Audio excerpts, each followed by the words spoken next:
السلام عليكم ورحمه الله وبركاته. ازيكم يا حبايب قلبي؟ اخباركم عاملين؟ يا رب الكل يكون في افضل حال. حلقه جديده معاكم النهارده، مكملين في سلسله الفيديوهات والرسائل اللي وعدنا حضراتكم بيها. هنتكلم النهارده في حلقه جديده مكملين في ايات سوره المائده. معانا النهارده خواتيم سوره المائده ان شاء الله.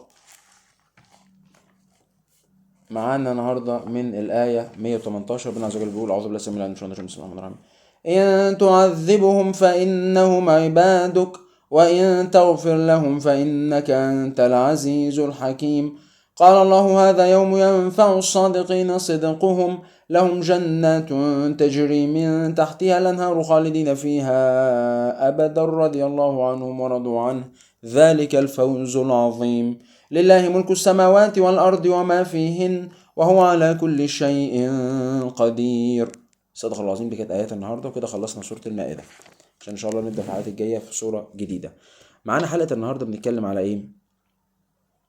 حلقة النهاردة بنتكلم على انا كمريض اعرف ازاي، اعوذ بالله من كلمه انا ضرسي محتاج حشو عادي ولا حشو عصب، وانا رايح للدكتور. هو بيبتدي يألمك شويه، في ناس بتاخد له قرنفل، بتاخد له مسكنات، مش عارف ايه كده.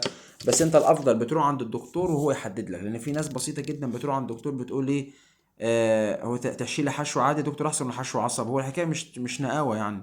انت المفروض ايه، بتروح للدكتور والدكتور بيحدد الضرس محتاج ايه بس. فهي دي عايز اقول لك ايه مهمه الدكتور.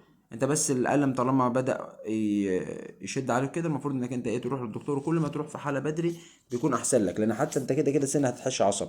بس بدل ما اروح على اعلى درجه من الالتهاب، اروح على درجه اقل، حتى عشان الدكتور يعرف يشتغل لي في نفس اليوم، بدل ما اديلي علاج ويأجلني لحد ما ايه الضرس يخف شويه. اشوفكم الحلقه الجايه، والسلام عليكم ورحمه الله وبركاته.